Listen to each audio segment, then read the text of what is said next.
Hi everyone and welcome. You probably know a German pretzel.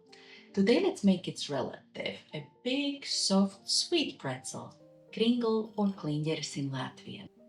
It can be eaten for many different celebrations, birthdays, graduations, garden parties, even weddings, as well as Christmas or Easter. There are many different varieties of fillings, but today let's make a more traditional one, filled with dried berries.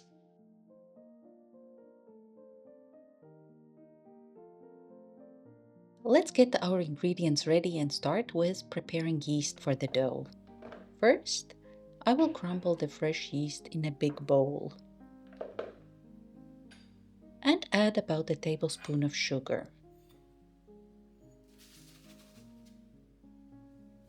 We need to add milk, but warm the milk up a little as warm milk will help the yeast grow faster. So I will pour milk in a small pot and warm it on medium heat till it's slightly warm. I will check it with a finger. When I feel it slightly warm, I remove the milk from the stove. The milk cannot be hot, as that will kill the yeast and it will not grow anymore. Let's pour about half of the milk in the bowl with the yeast and stir to dissolve the yeast.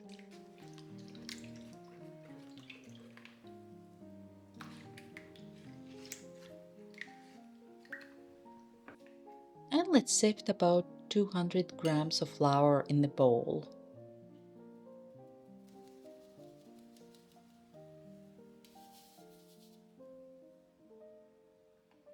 I will mix everything well. Cover with a lid or a towel and leave at room temperature for about 1 hour and a half for the yeast to activate and start growing. If the room is cold, in the past I have put the bowl in the oven, turned off oven, or next to a heater. Now let's add saffron to the rest of the milk and put it back on the stove to heat it for a few minutes on medium heat so that the milk becomes yellow from the saffron. I have saffron in powder, so it sort of dissolves in the milk. If you have saffron threads, you can crush them before adding to the milk or leave as they are, as they will not be visible in klinģeris. If you do not have saffron, you can make klinģeris without it. It will just not be as yellow and won't have light saffron flavor. Let's remove the milk from the stove and leave it to cool while we are waiting for the leaven. An hour has passed. Let's see what we got here. The leaven has grown, is bubbly, foamy, and we can also smell the yeast fermentation. Let's add and mix in the milk with saffron.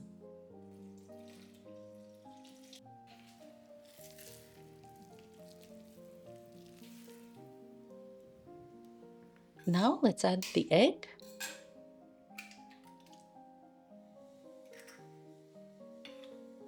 Remaining sugar. And mix well. Let's also add the spices, cardamom and salt. If possible, grind cardamom seeds so that you have it fresh in the dough. My whole kitchen smells like cardamom now, and later on you can also smell and taste it in klinģeris. I will add orange zest this time instead of lemon zest, and it will add to the color of klinģeris. And vanilla. Mix everything and add the 2 remaining ingredients for the dough, flour and butter. The amount of flour needed varies a bit each time, therefore to avoid adding too much flour, I add it gradually while mixing the dough.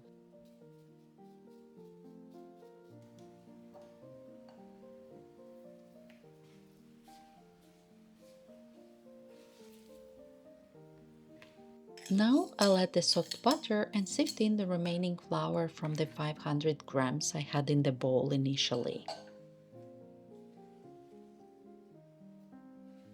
I am not able to mix with the spoon anymore, so I'll wash my hands and mix with my hands.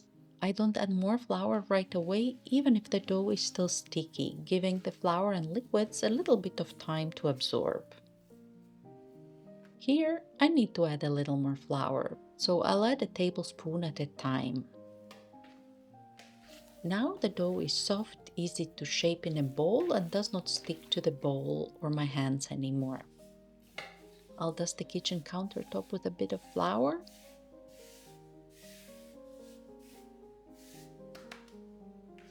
Take the dough out of the bowl and knead it a little more till it feels smooth, elastic, easy to shape. The dough is soft, it does not need a lot of strength to knead it.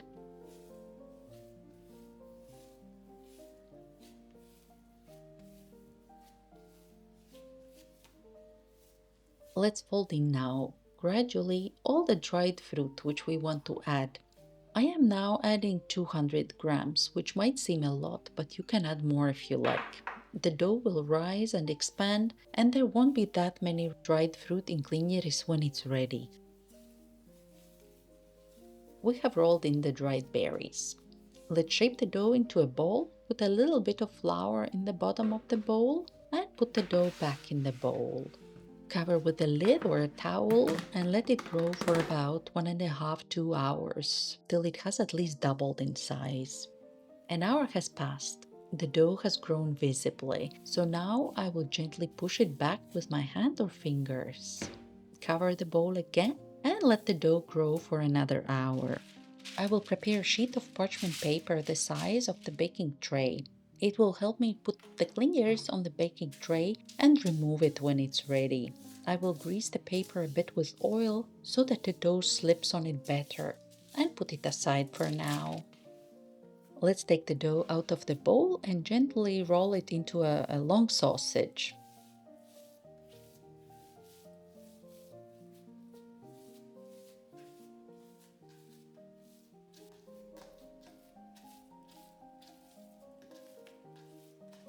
Dust the kitchen countertop with a bit of flour to prevent the dough sticking to it.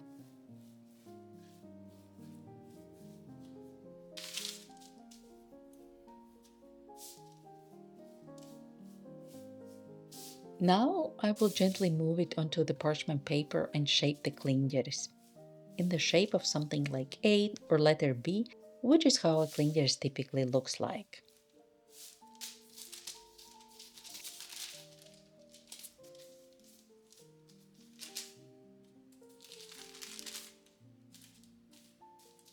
And we need to gently move it onto the baking tray where the parchment paper is helpful, as I can pull it. Now cover the klinģeris with a clean kitchen towel and let it rest for another half an hour, 45 minutes. In the meanwhile, let's prepare what we will put on top of klinģeris. This time I will put butter, sugar, flour, crumbs and almond flakes. To prepare the crumbs, I will mix butter, almond flour, cinnamon, and brown sugar.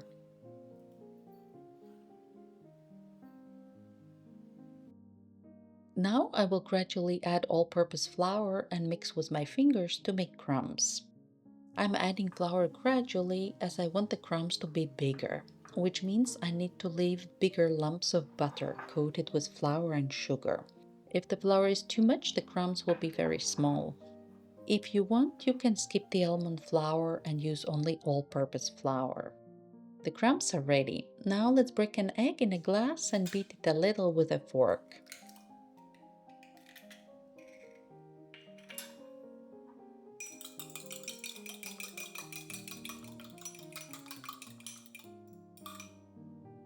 Let's set the oven to heat to 200 degrees Celsius or 430 degrees Fahrenheit.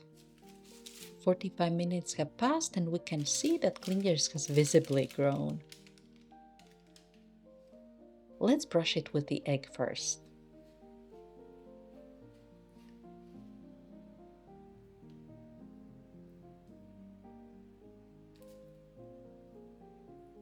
Sprinkle some cinnamon on top. And cover the klinģeris with the crumbs which we prepared.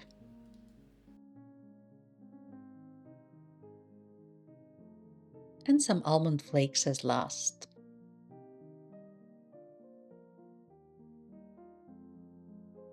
Let's put the klinģeris to bake for about 25–30 minutes. After 5 minutes of baking, let's reduce the oven temperature to 180 degrees Celsius or 400 degrees Fahrenheit. If during baking it starts to brown too quickly, cover it loosely with aluminum foil. Some of the browning happens because of the egg on top. It does not mean it's burned. Remove klinģeris from the oven and let it cool for a few minutes before pulling it off the baking tray. Sprinkle with some powdered sugar and enjoy. Thank you for joining me today and see you next week. Bye!